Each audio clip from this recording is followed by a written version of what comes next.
Why H&M temporarily shuts down its stores in New York in 2022?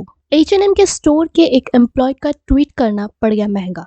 दरअसल H&M के New York के एक store में हुडीज के सेक्शन को ब्लॉक किया गया था क्योंकि वहां कीड़े मकोड़े हो गए थे। इस बात को दुनिया के सामने रखा उसी स्टोर के एक एम्प्लॉय ने ट्वीट करके फोटो पोस्ट किया और स्टोर की हालत की जानकारी दी, लेकिन उसे नहीं पता था कि ये ट्वीट जल्द ही वायरल हो जाएगा। एम्प्लॉय ने सोचा था कि ये एक माइनर इशू है जिसे बाद में सिंपल वे में भी सॉल्व किया जा सकता है, पर ऐसा नहीं हुआ और उसे अपने जॉब से रिजाइन देना पड़ा। एम्प्लॉय के इस ट्वीट से लोगों का गुस्सा H&M ब्रांड के ऊपर पड़ने लगा। कैसे H&M इतने रिनाउंड ब्रांड होने के बावजूद अपने स्टोर को क्लीन नहीं रखते, जिससे स्टोर में रखे कपड़े पर भी कीड़े लग जाते हैं और इससे कस्टमर्स का नेगेटिव रिएक्शन आना लाजमी था। एम्प्लॉय ने स्टोर मैनेजर के सामने माफी भी मांगी, बट रिक्वेस्ट करने के बावजूद भी उसे रेजिग्नेशन देना ही पड़ा। ये ट्वीट से वायरल ही नहीं हुआ, इवन ट्वीट को हजारों लाखों बार रीट्वीट किया गया पब्लिक की तरफ से, जिससे H&M के न्यूयॉर्क स्टोर को शट डाउन किया गया। सिर्फ यही नहीं, लगभग 200 स्टोर्स को भी बंद किया गया। मैटर ऑफ फैक्ट, लॉकडाउन के दौरान स्टोर्स में क्लीनलीनेस को मेंटेन नहीं किया जा रहा था, जिस वजह से ये दिक्कतें आई।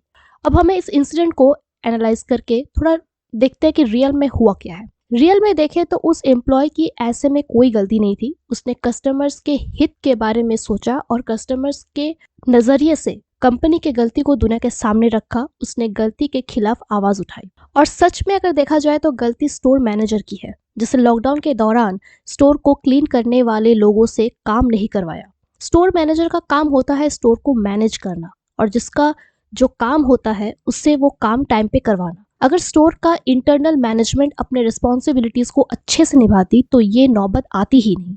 और दूसरी तरफ प्रोफेशनली देखें तो उस एम्प्लॉय को पब्लिक के सामने ये इशू रेज करने की जरूरत नहीं थी, क्योंकि ये इशू पहले इंटरनल मैनेजमेंट के पास रखनी चाहिए थी ताकि इशू को ठीक से सॉल्व किया जा सके। एम्प्लॉय को कंपनी के इंटरनल मैटर को लेके पब्लिकली इशू रेज नहीं करना चाहिए, क्योंकि प्रॉब्लम सॉल्विंग के लिए इंटरनल मैनेजमेंट होती है। और अगर कंपनी के सामने इशू रेज करने के बावजूद भी अगर प्रॉब्लम सॉल्व ना हो, देन मैनेजमेंट के हाई लेवल पे जाके कंप्लेंट लॉन्च करना चाहिए।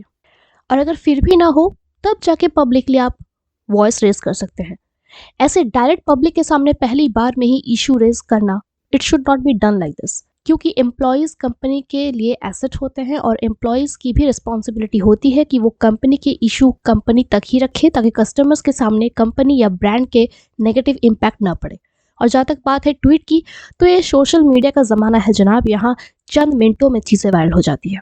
तो आज के लिए बस इतना ही छोटी सी बात मुझे बतानी थी, और जिस वजह से इस एम्प्लॉय की जॉब चली गई एक छोटी सी गलती की वजह से, तो इस बारे में मुझे बात करनी थी। तो I talked about it and that's all for today. मिलती हूँ नेक्स्ट वीडियो पे। Till then take care, bye bye.